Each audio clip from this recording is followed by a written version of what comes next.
Consumer protection. अब consumer protection समझने के लिए सबसे पहला सवाल जो हमारे दिमाग में आता है वो ये होता है बच्चों की, कंज्यूमर कौन होता है? बताओ जी, कंज्यूमर कौन होता है आप लोगों के हिसाब से? One सर who सारे consumes goods or buyer, services. सारे। वाह, सर फाइनल प्रोडक्ट को कंज्यूम करता है। हाँ ये आंसर फिर बेटर था। और those who require goods and services to fulfill their needs.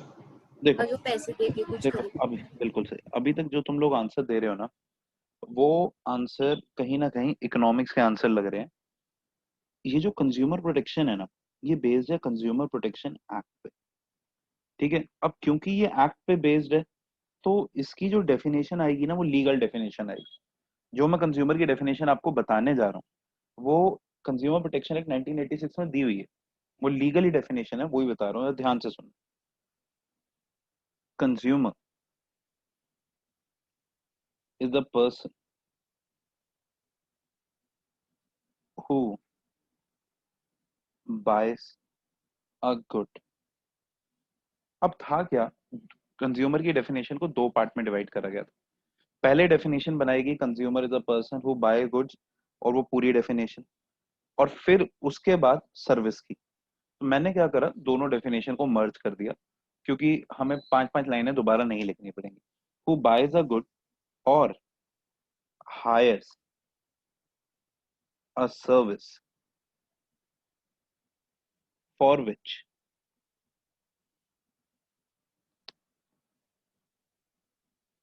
Consideration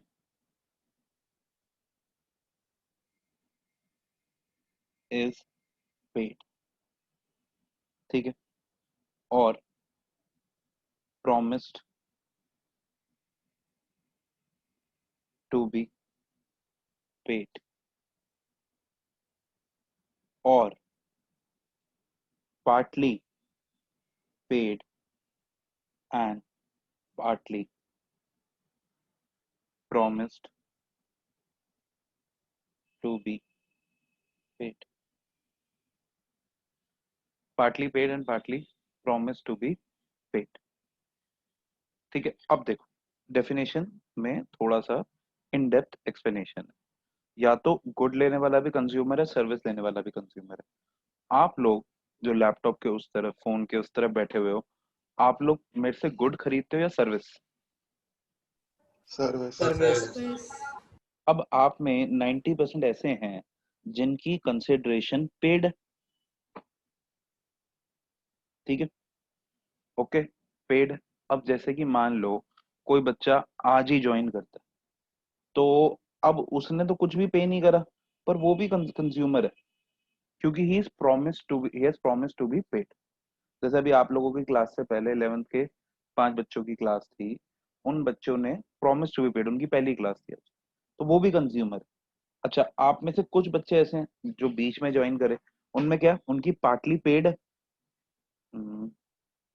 जैसे उन्होंने पहली इंस्टॉलमेंट पे कर दी या दूसरी पे कर दी, and partly promise to be paid, कि हम बाकी की पे कर देंगे under a deferred payment scheme. अब देखो, अब यहाँ जो बैठे हैं सबके अकाउंट्स तो होगी क्योंकि बीएसटी पढ़ रहे हो, ऐसा तो है नहीं ह्यूमैनिटीज का बच्चा बीएसटी पढ़ रहा है। तो डेफर्ड पेमेंट स्कीम क्या होती है ये बताओ मुझे। जिसका फायदा हमें फ्यूचर में होगा। हाँ, फायदा फायदा की बात नहीं होती, फ्यूचर जरूर होता accumulated loss होता है ये शायद। है। ओहो चुप कर जा, डेफर्ड रेवेन्यू एक्सपेंसेस से एक्यूमुलेटेड लॉस बना रहा है। डेफर करने का मतलब क्या होता है, बाद में टालना। Deferred payment Return of temporary post like temporary जो delaying in paying of money. हाँ, टेम्पररी डिले, ये सही है। डेफर मतलब हमने ईएमआईज बना ली, इंस्टॉलमेंट्स बनवा ली, इंस्टॉलमेंट में पे करेंगे फ्यूचर में। गाड़ी खरीदते हो कैश डाउन पे करते हो, बाकी इक्वेटेड मंथली इंस्टॉलमेंट बन जाती है 3 साल की, तो वो हो गई डेफर्ड पेमेंट स्कीम। तो वो बंदा भी कंज्यूमर है। अब ऐसा नहीं है कि आपने गाड़ी ली, कैश डाउन दी, 3 महीने चलाई, गाड़ी खराब हो गई, तो आप कंपनी पे केस नहीं कर सकते क्योंकि आपने कंसिडरेशन पूरी नहीं दी है। कंसिडरेशन प्रॉमिस तो करी है ना, थोड़ी तो दी है ना, पार्टली पेड, आप कंज्यूमर कहलाओ। ठीक है, अच्छा consumer can be a person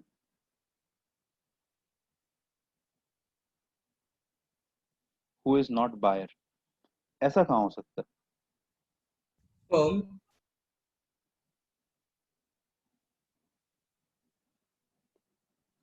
बताओ, ऐसा कहाँ पे हो सकता है?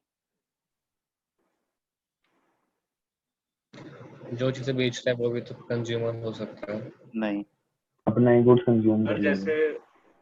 जैसे अगर हम लोग अगर पे करते हैं जैसे ट्यूशन, तो फिर वो हमारे मनी नहीं होते, मतलब हमारे पेरेंट्स के होते हैं एक तरह से, मतलब वो बाहर होते हैं, बट हाँ, उसका ये कंज्यूमर नाम है। मीनाक्षी मैम की क्लासेस में सही से फाइंड। firm, firm, firm का मालिक।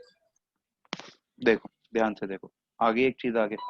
अच्छा, मुझे एक बात बताओ, तुम में से कितने लोग अभी क्लास लैपटॉप पे ले रहे हो?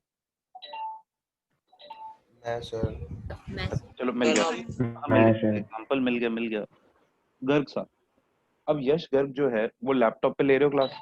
कौन सा लैपटॉप है बेटा? HP HP का लैपटॉप है। अब ये लैपटॉप बेटा आपने खरीदा था या पापा ने खरीदा था? पापा पापा ने, ठीक है। पर अगर ये लैपटॉप खराब हो जाता है तो आप कंप्लेन कर सकते हो कि नहीं कर सकते हो? कर सकता हूँ सर। कर सकते हो, यूजर आप हो। या सोचो, आप पढ़ने के लिए गए होते दिल्ली से बाहर और आपके पापा दिल्ली में हैं और वहां लैपटॉप खराब हो जाता, तो आप भी तो कंप्लेंट फाइल कर सकते हो। यस ठीक है, सर। पापा भी यहाँ पे नहीं है, चाहे बिल पापा के नाम पे हो तब भी, क्योंकि you are a user, but you are using on approval of buy. मतलब अगर जैसे राघव है अपना, राघव ने किसी का लैपटॉप चोरी करके क्लास ले रहा है, तो वो कंज्यूमर तो है, पर वो कंज्यूमर प्रोटेक्शन एक्ट के हिसाब से कंज्यूमर नहीं है। वो कंप्लेन नहीं कर सकता क्योंकि उसने चोरी करी है, उसने अप्रूवल नहीं लिया। समझ रहे हो राघव? अब तुम नहीं कंप्लेन फाइल कर सकते, तुम देखना।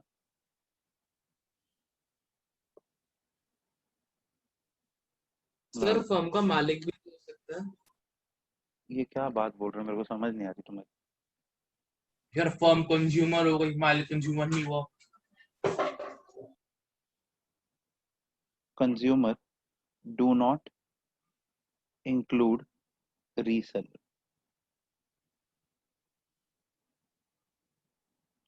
अगर आप एक सामान ले रहे हो बेचने के लिए, आप बायर हो, आपने आपने सामान खरीदा, पर खरीदने का रीजन क्या है कि अब आप इसे बेचोगे, तो आप कंज्यूमर नहीं कहलाओगे। Consumer do not include reseller. Sir अगर मशीन खरीदे फर्म का मालिक, वो तो फर्म खरीद रही है फोन के नाम से। तब भी वो फर्म खरीद रही है, ये वो खरीद रही है, कंज्यूमर ही कहलाएगा। तो फर्म कंज्यूमर कहलाएगी, फर्म कंप्लेंट फाइल करेगी, वो कंप्लेंट नहीं फाइल करेगा। वो यूज भी फर्म ही कर रही है, मालिक नहीं यूज कर रहा। लेकिन Exactly. सर जैसे हमने सेलिंग के पर्पज से नहीं खरीदा, लेकिन आगे जाके मतलब थोड़े टाइम बाद अगर हम उसको सेल करते हैं तो कहलाएंगे ना कंज्यूमर। देखो देखो, रीसेलर का मतलब समझ रहे हो क्या है? जिनका काम ही ट्रेडिंग का होता है। आपने उसे एज अ स्क्रैप या एज अ सेकेंड हैंड बेच दिया, तब बात अलग है। समझ रहे हो? रीसेलर कौन होता है? जिसका काम ही यही होता है। He is a buy, he buys for resale. तुम बाय रीसेल के लिए नहीं कर रहे हो ना, तुम बाय तो यूज करने के लिए कर रहे हो ना। समझ रहे हो? Consumer is a person who boys a good or hires a service for which consideration is paid, promised to be paid, partly paid and partly promised to be paid under a deferred payment scheme. It include a person if he is not a buyer but using the product with approval of buyer, but not include buyer for resale. Please copy the definition. Next topic is consumer rights. अब consumers को कुछ rights मिलती हैं और consumers की कुछ responsibilities।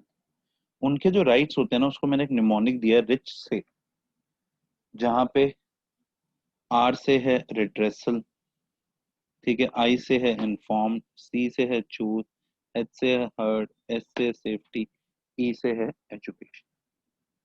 ठीक है, दैट इज रिच से। अब एक एक करके हम सारे राइट्स को समझते हैं। पहला राइट आता है राइट टू बी सेफ्टी। हर एक कंज्यूमर का राइट है that he should be protected against goods and services hazardous to health and life. ठीक है, जैसे कि अगर आप इलेक्ट्रिकल अप्लायंस यूज कर रहे हो और आपको उससे कोई इंजरी हो गई, ठीक है, या फिर आप कुछ गलत, उसने कुछ खाया, उससे आपकी तबीयत खराब हो गई, तो आपकी सेफ्टी हैम्पर हुई है, तो you can file a complaint. ठीक है, consumers are educated that they should use electrical appliance with ISI mark. तो हमारी भी एक साथ साथ में रिस्पॉन्सिबिलिटी है कि हम ISI मार्क प्रोडक्ट ही खरीदें। राइट टू बी इन्फॉर्म, देखो हर एक कंज्यूमर का एक राइट है that he or she should be having complete information about the product he or she tends to buy। इसीलिए हर प्रोडक्ट पे date of manufacture, price, quantity, direction to use, ये सब लिखे होने चाहिए। आप देखते हो ना कि जैसे आप कोई प्रोडक्ट यूज कर रहे हो तो प्रोडक्ट के ऐसे पीछे बैक साइड पे सारी चीजें लिखी होती हैं, ठीक है। यहाँ पे मैं एक बात बताता हूँ जो बच्चे ने मुझसे मार्केटिंग में पूछ ली थी। अब पेपर में कई बार ये क्वेश्चन आता है कि ड्रॉ अ लेबल। अब वो जो ड्रॉ अ लेबल आता है ना, बच्चे को लगता है वो मार्केटिंग का क्वेश्चन है। वो सिर्फ मार्केटिंग का क्वेश्चन नहीं है, वो मार्केटिंग और कंज्यूमर प्रोटेक्शन दोनों का क्वेश्चन है। क्योंकि उस क्वेश्चन में एग्जामिनर ये भी जज करना चाहता है कि क्या आपको राइट टू इन्फॉर्म्ड यूज करना आता भी है या नहीं आता है। It is because of this that legal framework require manufacturer to provide such information on package. फिर अगला राइट आता है राइट टू चूज। अब मैं ये वाला राइट जब बच्चों को समझाता सर हूँ, हाँ जी, सर लेबल बनाने में खाली ये तीन चीजें लिखनी है, date, price, quantity. Right to choose. अब ये जो राइट है ना, ये राइट तुम लोगों को थोड़ा बहुत ही अजीब लगेगा कि मैं तुम्हें क्या राइट बता रहा हूँ। ऐसा कैसा राइट हो सकता है? उसका एक सिंपल सा रीजन है, क्योंकि आज इस राइट की जरूरत ही नहीं पड़ती। ये राइट की जरूरत पड़ती थी पहले के टाइम पे। पहले के टाइम पे क्या होता था, कंज्यूमर को ये अधिकार नहीं दिया जाता था कि वो चूज करे, उस पर चीजें फोर्स करी जाती थी कि उसको यही बाय करना। लोग ना सेग्रीगेशंस बना देते थे कि ये गरीबों के लिए, ये अमीरों के लिए। रेस्टोरेंट्स में एंट्री नहीं मिलती थी गरीबों को, चाहे उनका पैसा हो देने के लिए, पर नहीं, ठीक है। इसका एक एग्जांपल आप कई बार अभी भी देख सकते हो कि जैसे कुछ पुराने क्लब्स होते हैं, वो एंट्री नहीं देते, ठीक है, पर उनमें बस उनका ड्रेस कोड होता है, फॉलो कर लो तो उन्हें अलाउ करना पड़ेगा, क्योंकि राइट टू फ्रीडम भी है साथ साथ। राइट टू चूज आपको राइट देता है कि जितनी भी वैरायटी मार्केट में अवेलेबल है, you can buy that, nobody can stop you from buying that. और ये एक चीज और भी इंप्लाई करती है कि marketeer should offer a wide variety of term, कि सिर्फ एक ही टाइप की चीज ना बनाए। पर आप ये फोर्स नहीं कर सकते किसी पे ना, ठीक है। आप ऐसे तो नहीं कह सकते आपने तो एक ही साइज में बनाया, दो साइज में बनाओ वरना हम केस कर देंगे, नहीं कर सकते आप, ठीक है। राइट टू बी हर्ड, सुनो, this is very important right for case study. Sir voice break हो रही है बहुत। This is a very important right for case study, and 90% case studies in the paper are generally having this answer। Right to be heard का मतलब होता है कि consumer को अगर कभी कोई डिससेटिस्फैक्शन हो, तो जो प्रोड्यूसर या जो प्रोवाइडर है उसको बात सुननी पड़ेगी। ही कैनॉट इग्नोर देम, ठीक है। अब ये बात तो तुम्हें समझ आती है, मतलब किसी को प्रॉब्लम है और जाके अगर वो कंपनी को कंप्लेन करता है तो वो राइट टू बी हर्ड है। इसी के लिए बड़ी बड़ी कंपनी अपने ओन ग्रीवियंस सेल खोलती हैं, कस्टमर केयर खोलती हैं, ताकि लोग अपने ग्रीवियंसेस, अपनी प्रॉब्लम्स आके कंपनी को बता सकें। Many consumer organisation are working toward that direction, ठीक है। साथ में कंज्यूमर ऑर्गेनाइजेशंस हैं, एनजीओज हैं, जो इस तरफ वर्क कर रही हैं कि कंपनीज उनकी लोग कंज्यूमर्स की प्रॉब्लम्स को सॉल्व करें और कंज्यूमर डिससेटिस्फाइड ना जाए। अब तुम्हें ये बात बिल्कुल समझ आई, क्योंकि मैंने अभी तक तुम्हें सिर्फ राइट टू हर्ट पढ़ा है। दिक्कत क्या आती है राइट टू सीक रिड्रेसल पे। राइट टू सीक रिड्रेसल मतलब कि जस्टिस, कि कंज्यूमर जस्टिस चाहता है। ये राइट कंज्यूमर को ये पावर देता है कि वो कोर्ट में उस फर्म के अगेंस्ट कंप्लेंट फाइल करे अगर उसे लगता है प्रोडक्ट और service fall short of his expectation, ठीक है। Consumer protection act provide relief to number of consumers. अब जब हम कंप्लेंट फाइल करते हैं और अगर हम केस जीत जाते हैं तो हमें काफी रिलीफ मिलते हैं कि replacement of product, refund, compensation paid for any loss, ठीक है, या फिर रिपेयर, ये सारे रिलीफ मिलते हैं। अब ये जो दो राइट्स है ना, इसमें बच्चा कई बार कंफ्यूज होता है। बस इसका एक सिंपल सा जुगाड़ है, अगर कंप्लेन जा रही है कंपनी को तो वो है राइट टू बी हर्ड, और अगर कंप्लेन जा रही है कोर्ट में तो वो है right to seek redressal. Right to seek redressal तभी आता है जब कंज्यूमर कोर्ट में जाता है, जब कोर्ट का नाम आता है, district forum, state commission, national commission, जब इनका नाम आता है, ठीक है। अब बात आती है राइट टू कंज्यूम, अच्छा, राइट टू कंज्यूमर एजुकेशन, छठा राइट। हर एक कंज्यूमर के पास राइट है that he should he can acquire the knowledge about the consumer rights. अब देखो, अब तुम कहोगे कि सर हमें तो किसी ने नहीं कराई, आपके कोर्स में डाली ना, पढ़ना तो आपको, गवर्नमेंट तो अपनी तरफ से एफर्ट्स करती है। अगर आप न्यूज़पेपर पढ़ते हो तो 1-2 महीने में कई बार आ जाता है ना वो, जागो ग्राहक जागो। और अगर आप गवर्नमेंट के चैनल्स को देखो, जो गवर्नमेंट के अपने चैनल्स हैं, तो गवर्नमेंट के अपने चैनल्स में जैसे DD, Doordarshan, time to time advertisement आती रहती है। और उनके न्यूज चैनल्स में भी, जो डीडी न्यूज चैनल है उसमें भी वो आती रहती है, वो ये वाली इंफॉर्मेशन देते रहते हैं। ठीक है, तो ये आपका राइट है और गवर्नमेंट आपको राइट के हिसाब से नॉलेज देती है।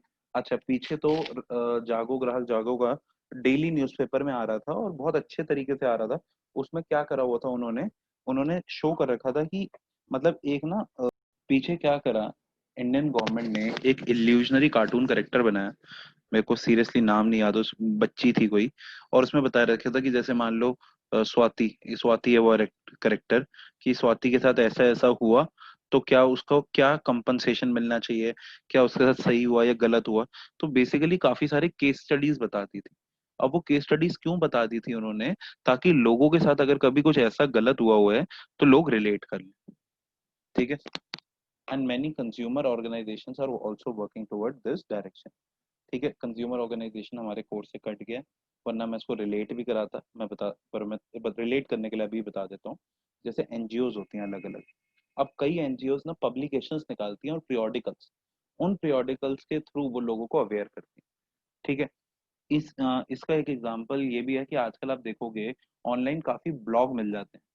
ठीक है, उन ब्लॉग्स में बताया होता है कि किस किस कंज्यूमर को क्या प्रॉब्लम हुई और कोर्ट ने उनके लिए क्या केस लॉ क्या कहते हैं पास करा।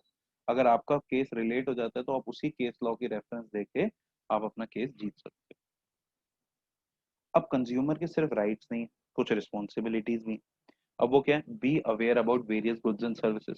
आपको पता होना चाहिए कि मार्केट में कौन कौन से गुड्स एंड सर्विसेज अवेलेबल हैं। बाय ओनली स्टैंडर्डाइज्ड गुड्स, ठीक है, जिन पे स्टैंडर्ड्स होते हैं, आईएसआई मार्क, एफपीओ मार्क, फसाई mark.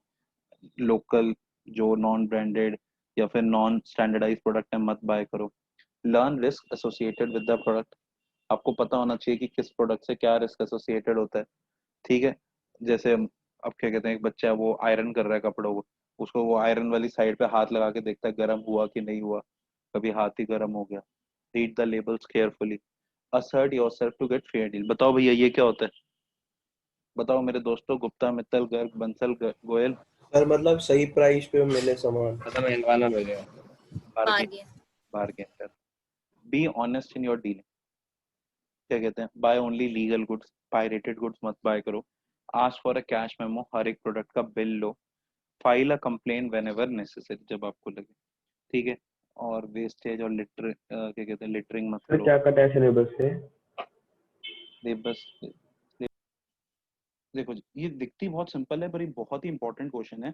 Who can file a complaint. देखो कंप्लेंट कौन फाइल कर सकता है, consumer, registered consumer association, central government और state government, one or more consumer on behalf of many consumer, legal heir or representative of disease.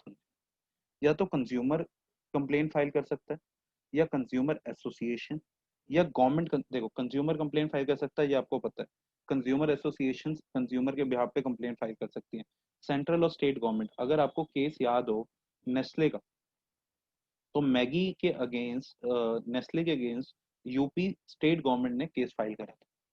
ठीक है, कि that is not good for health. One or more consumer on behalf of many consumer. Dairy milk में कुछ कीड़े पाए गए थे, तो काफी सारे कंज्यूमर्स ने साथ में पिटीशन फाइल करी थी।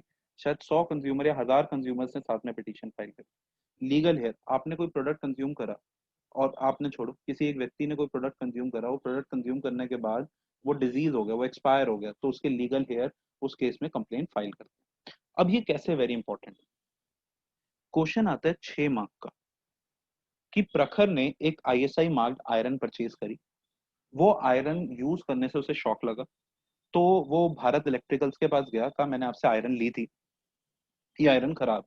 भारत इलेक्ट्रिकल्स ने कहा कि ठीक है, जो हम मैन्युफैक्चरर हैं मैं उनसे बात करता हूँ। मैन्युफैक्चरर्स ने भारत इलेक्ट्रिकल की बात नहीं सुनी, तो भारत इलेक्ट्रिकल काफी गुस्सा में आ गए, और Bharat electrical thought about filing a complaint. ठीक है, अब प्रोडक्ट की कॉस्ट है 200 रुपए, 500 रुपए, tell where he can file complaint. अब क्वेश्चन है where he can file complaint. बच्चा क्या सोचता है कि डिस्ट्रिक्ट फोरम में केस जाएगा, कि स्टेट कमीशन में केस जाएगा, कि नेशनल कमीशन में केस जाएगा। पर मुद्दा क्या है, केस कहीं जा ही नहीं सकता। क्यों? क्योंकि भारत इलेक्ट्रिकल कंज्यूमर नहीं है, रीसेलर है। कंज्यूमर की डेफिनेशन में रीसेलर को नहीं गिनते। रजिस्टर्ड कंज्यूमर एसोसिएशन नहीं है, गवर्नमेंट नहीं है। जब कंज्यूमर नहीं है तो वन और मोर कंज्यूमर कैसे होगा? लीगल हेयर और रिप्रेजेंटेटिव भी नहीं है वो प्रखर का। So he can not file complain. और ये क्वेश्चन 6 नंबर का है। Please see this. redressal agency, redressal mechanism, 3 tier mechanism, मतलब कहाँ पे कंप्लेन फाइल करी जाती है, हम उसकी बात करें।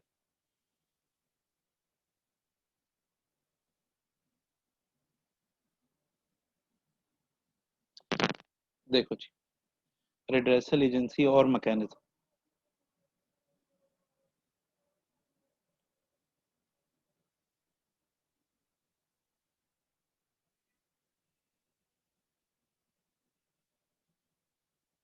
State commission, national commission.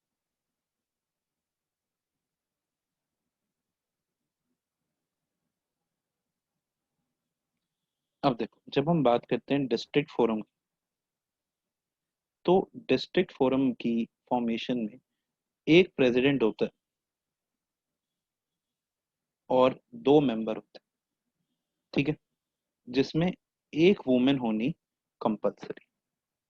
ठीक है, डिस्ट्रिक्ट फोरम में जो डिस्ट्रिक्ट फोरम का मैकेनिज्म है, वहां पे एक प्रेसिडेंट, 2 मेंबर, जिसमें एक वुमेन का होना कंपलसरी। इसे फॉर्म करती है स्टेट गवर्नमेंट। ठीक है, यहाँ पे complaints can be made for goods and services along with compensation, along with compensation claimed, कि आप कितने की कंपनसेशन क्लेम करना चाहते हो when it does not exceed 20 lakhs। ठीक है, does not exceed 20 लाख। तब यहाँ पे मतलब 20 लाख से नीचे का जो केस होता है उसमें। अब बात आती है कि कंपनसेशन क्लेम्ड क्या है सर। तो देखो, कंपनसेशन क्लेम्ड है कि आपने चाहे प्रोडक्ट 100 रुपए का लिया, पर आप कह रहे हो कि आपके फेस की वैल्यू करोड़ों की है। ठीक है, अब स्वयं कह रहा है मैं तो आगे जाके स्टार बनने वाला हूँ भैया, मैं तो फिल्मों में आऊंगा, इसका लगा के मेरे को एक पिंपल आ गया, मेरी तो पिक्चरें चलेगी, तो मैं 10 करोड़ का केस फाइल करूँ। तो बेटा ये याद रखना, आपके घर की बात नहीं होती। अब जितना मर्जी केस फाइल कर लो, जितना केस फाइल करते हो उसका 10% या 20% जो होता है कोर्ट में जमानत के तौर पे जमा कराना पड़ता है। अगर आप हार जाते हो तो वो पैसे चले जाते हैं। तो ऐसे ही किसी पे भी कंप्लेन नहीं फाइल कर सकते। फिर जब आपकी कंप्लेन फाइल हो जाती है, नोटिस भेजा जाता है उस पर्सन को जिसके अगेंस्ट आपने केस फाइल करा। ठीक है, अगर रिक्वायर्ड होता है तो लेबोरेटरी टेस्टिंग भी हो जाती है।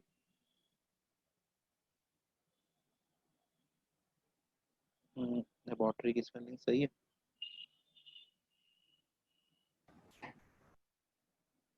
लैब टेस्टिंग हो जाती है, बच गए हम बात से। ठीक है, फिर डिसीजन मेकिंग होती है। डिस्ट्रिक्ट फोरम जो होती है वो ऑर्डर पास करती है। कैसे? हियरिंग द पर्सन, उस बंदे की भी बात सुनी जाती है, सिर्फ आपकी सुन के नहीं हो जाता। ठीक है, और लैब रिपोर्ट्स इफ एनी, अगर कोई लैब रिपोर्ट्स हैं तो उन लैब रिपोर्ट्स को देख के कंप्लेन ऑर्डर पास कर देती है।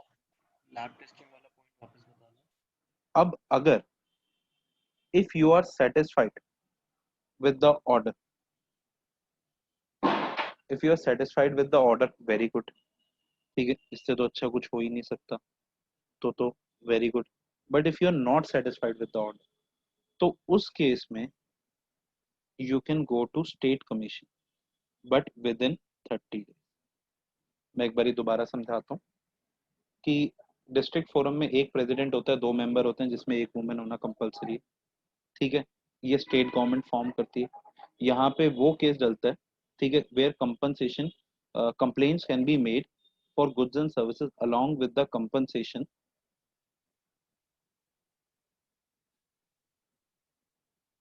along with the compensation does not exceed 20 lakh, मतलब 20 लाख से नीचे का केस आता है। फिर बंदे को नोटिस भेजा जाता है जिसके अगेंस्ट कंप्लेंट फाइल करी गई है, लैब टेस्टिंग होती है, फिर डिस्ट्रिक्ट फोरम ऑर्डर पास करता है उस बंदे को सुन के और लैब की रिपोर्ट देख के।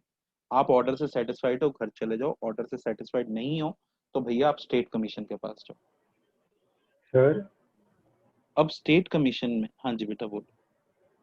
सर कॉम्पनसेशन का अमाउंट डिसाइड कौन करता है? आप। ओके सर एक फर्स्ट पॉइंट में मेंबर उनका काम क्या होता है? मैकेनिज्म देखते हैं ना डिस्ट्रिक्ट फोरम का काम कैसे चलेगा। हाँ जी बेटा बोलो। लॉयर वगैरह? नहीं सैटिस्फाइड होने का ये मतलब है कि हमको कॉम्पेंसेशन मिल गई?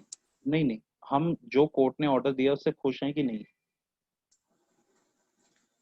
खुश होने में तो मिल जाएगा ना कॉम्पेंसेशन कि हमको। बेटा कोर्ट ने आपको कहा आपको 2 लाख रुपए मिलेंगे, आपको लगता है मुझे 10 लाख मिलने चाहिए? या कोर्ट अच्छा, कहती है कि आपको कुछ भी नहीं मिलेगा, आपका केस बेबुनियाद है? समझ गए?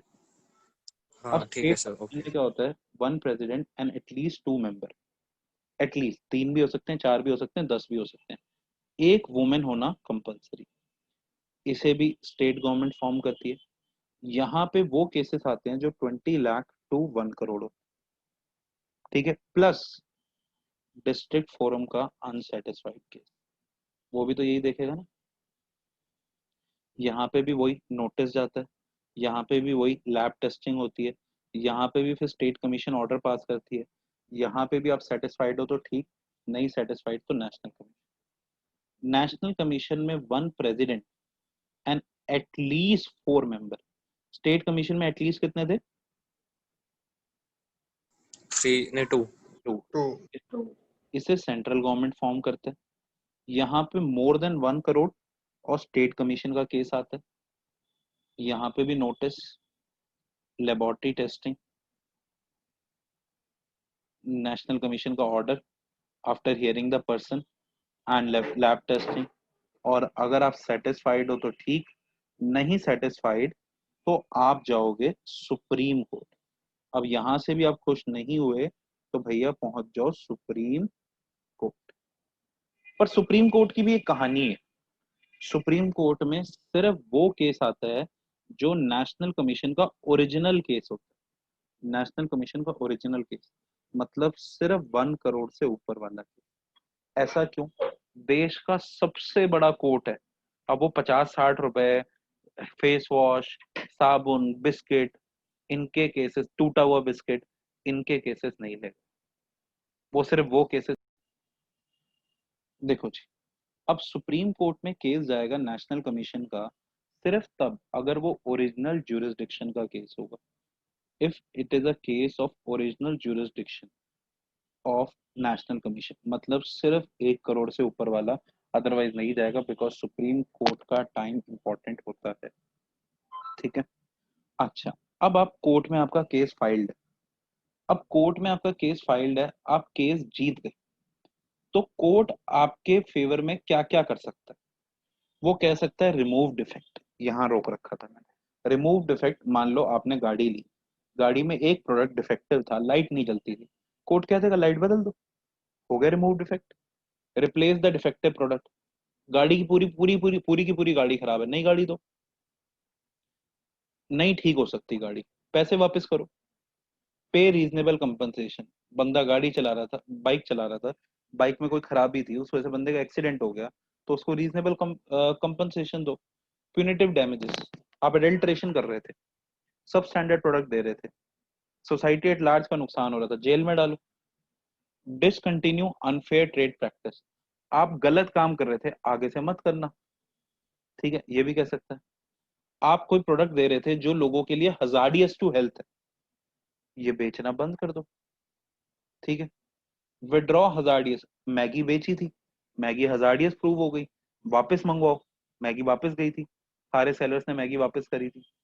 इशू करेक्टिव एडवर्टाइजमेंट, आपने एक एडवर्टाइजमेंट दी, वो एडवर्टाइजमेंट गलत थी, उसे बदलो। पेप्सी ने एक बार ऐड दी थी, इसमें 0% क्या कहते हैं पेस्टिसाइड्स, जबकि उसमें थे 0.39%, तो उन्होंने कहा हमने राउंड ऑफ करके 0% कह दिया। कोर्ट ने ऑर्डर पास करा, करेक्टिव एडवर्टाइजमेंट दो कि 0.39%, और 3 बारी कम से कम ऐड देनी है। उन्होंने रात को 12-1 बजे 3 बारी ऐड चला दी, पुरानी बात है काफी, ठीक है।